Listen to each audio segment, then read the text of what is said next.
రాష్ట్ర ముఖ్యమంత్రి పర్యటనను జయప్రదం చేయాలని జిల్లా ఇన్ఛార్జ్ మంత్రి, సమాచార పౌర సంబంధాల, గృహ నిర్మాణ శాఖల మంత్రి కొలుసు పార్థసారథి తెలిపారు. జాతీయ చేనేత దినోత్సవం సందర్భంగా ఈ నెల 7వ తేదీన రాష్ట్ర ముఖ్యమంత్రి నారా చంద్రబాబు నాయుడు చీరాల మండలం కొత్తపేట ప్రాంతానికి వస్తున్నారని మంత్రి చెప్పారు. రాష్ట్ర ముఖ్యమంత్రి పర్యటన నేపథ్యంలో నేతన్న సేవా పథకం ద్వారా చేనేతలకు నగదు పంపిణీ కార్యక్రమం చీరాలలో జరగనుందన్నారు. రాష్ట్ర ముఖ్యమంత్రి పర్యటించే ప్రాంతాలను మంత్రి, జిల్లా కలెక్టర్, ఎస్పీ, ప్రజాప్రతినిధులు కలిసి పరిశీలించారు. సభా వేదిక, హెలీప్యాడ్, చేనేతలతో మాట్లాడే ప్రాంతాలతో ఏర్పాట్లను పరిశీలించారు.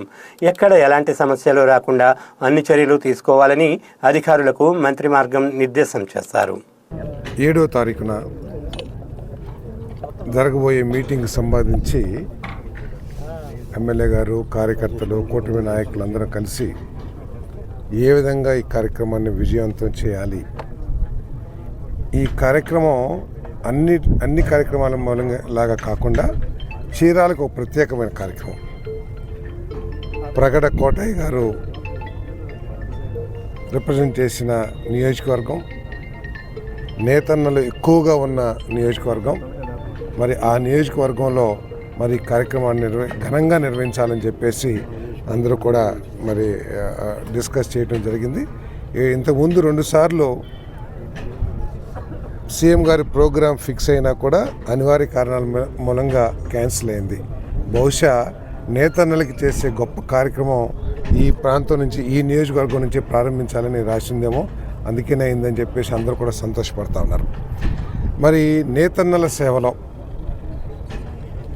మేము ఎన్నికల్లో మేనిఫెస్టోలో పెట్టకపోయినా, ఎన్నికల్లో చెప్పకపోయినా కూడా ముఖ్యమంత్రి గారికి ఈ నేతన్నల మీద ఒక ప్రత్యేకమైన, ఎందుకంటే అనేక సందర్భాల్లో క్యాబినెట్లో చర్చ వచ్చినప్పుడు బలహీన వర్గాలకి సంబంధించిన కార్యక్రమాల పట్ల, నేతన్నల పట్ల ముఖ్యమంత్రి గారికి ఒక ప్రత్యేకమైన శ్రద్ధ అనండి, లేకపోతే అభిమానం అనండి, అంటే అందరి మీద అభిమానం ఉంటుంది. వాళ్ళ కష్టం, వాళ్ళు పడే నష్టాలు, వీటన్నిటి మీద పూర్తిగా అవగాహన ఉన్న పరిస్థితిలో ఏదో చేయాలనే ఆలోచన ముఖ్యమంత్రి గారు ఎప్పుడు వ్యక్తపరుస్తూ ఉండేవాళ్ళు. మరి ఎన్నికల్లో చెప్పకపోయినా కూడా మరి నేతన్నల సేవలో కార్యక్రమాన్ని 25,000 రూపాయలు, దాదాపు 50,000 మందికి పైబడి వృత్తిలో ఎవరైతే ఉన్నారో వాళ్ళకి ఇచ్చే కార్యక్రమం చేస్తూ ఉన్నాం. మరి దానికి తోడు పెన్షన్స్ కూడా 4,000 రూపాయలు. గత ప్రభుత్వంలో ఇవన్నీ ఏదైతే విద్యుత్తు ఏదైతే ఇవ్వలేదో ఆ విద్యుత్తును కూడా హ్యాండ్లూమ్స్ అయితే 200 యూనిట్లు, పవర్ లూమ్స్ అయితే 500 యూనిట్లు కూడా ఇచ్చే కార్యక్రమాన్ని చేస్తున్నామని చెప్పేసి మీకు మనవి చేస్తా ఉన్నాను.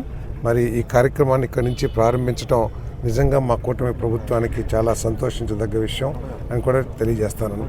మరి అంతేకాకుండా ఈ ప్రభుత్వం ఏదో సంక్షేమ కార్యక్రమాలు ఒక్కటి చేసి నా బాధ్యత అయిపోయింది అని చెప్పేసి తప్పించుకునే ప్రయత్నం చేయట్లా. ఏ ప్రభుత్వం అయినా సరే పేదవాళ్ళకి ఇచ్చే సంక్షేమ కార్యక్రమాలను 10 కాలాల పాటు కొనసాగించాలంటే వేరేగా కూడా ఆలోచించాల్సిన అవసరం ఉంది.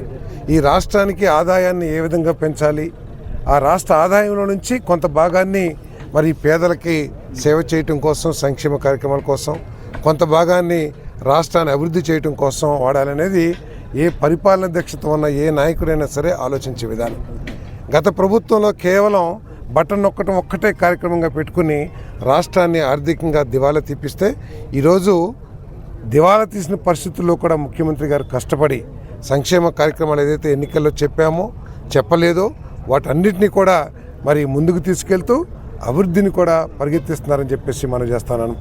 రోడ్లు, రహదారులు కానివ్వండి, మరి మొన్ననే చూశారు మీరు Alluri Sitaramaraju international airport, Bhogapuram airport, అది ఈ రాష్ట్రాన్ని మరి పూర్తిగా ముఖ చిత్రం మార్చేస్తానని చెప్పేసి కూడా మనం చేస్తున్నాను. మొన్నటి వరకు ఉత్తరాంధ్ర జిల్లాలు అనేవి వెనకబడిన జిల్లాలు, అదంతా చరిత్ర, భవిష్యత్ అంతా కూడా ఈ రాష్ట్రానికి ఒక ఆ గ్రోత్ ఇంజిన్ లాగా ఆ 3-4 జిల్లాలు కూడా పనిచేస్తాయని చెప్పేసి మనం చేస్తాను. అంతేకాకుండా చీరాల, బాపట్ల మీద ముఖ్యమంత్రి గారు ప్రతి క్యాబినెట్లో కూడా, చాలా క్యాబినెట్స్లో మరి డిస్కస్ చేస్తూ ఉంటారు. ఈ 2 ప్రాంతాలని చాలా ఎక్కువగా డెవలప్ చేయాలి, టూరిజంని డెవలప్ చేస్తే ఆ టూరిజం రంగం ఉపాధి అవకాశాలు ఎక్కువగా కల్పిస్తుంది. హోటల్స్ కానివ్వండి, రెస్టారెంట్స్ కానివ్వండి, అనేక మందికి ఉపాధి కల్పించే అవకాశం ఉంటుంది. కాబట్టి ఈ 2 ప్రాంతాలని టూరిజం డెవలప్ చేయాలి. ముఖ్యమంత్రి గారి దగ్గర ఉన్న గొప్ప విషయం ఏంటంటే, ఆయన ఏదో చెప్పేసి చేయండి అని చెప్పరు. ఏదైతే ఆయన నమ్ముతారో ఆ విషయాన్ని ఎగ్జిక్యూట్ చేసే వరకు కూడా, అంటే ఇక్కడ టూరిజం రంగం రావాలంటే ఏదో ఒక హోటల్ పెట్టేసి వచ్చేస్తుంటే రాదు. దానికి కనెక్టివిటీ, ఈ చీరాలని బాపట్లని దేశంలో ముఖ్య నగరాలకి కనెక్టివిటీ ఏ విధంగా చేయాలి, హైదరాబాద్కి ఏ విధంగా కనెక్టివిటీ చేయాలి, లేకపోతే బెంగళూరు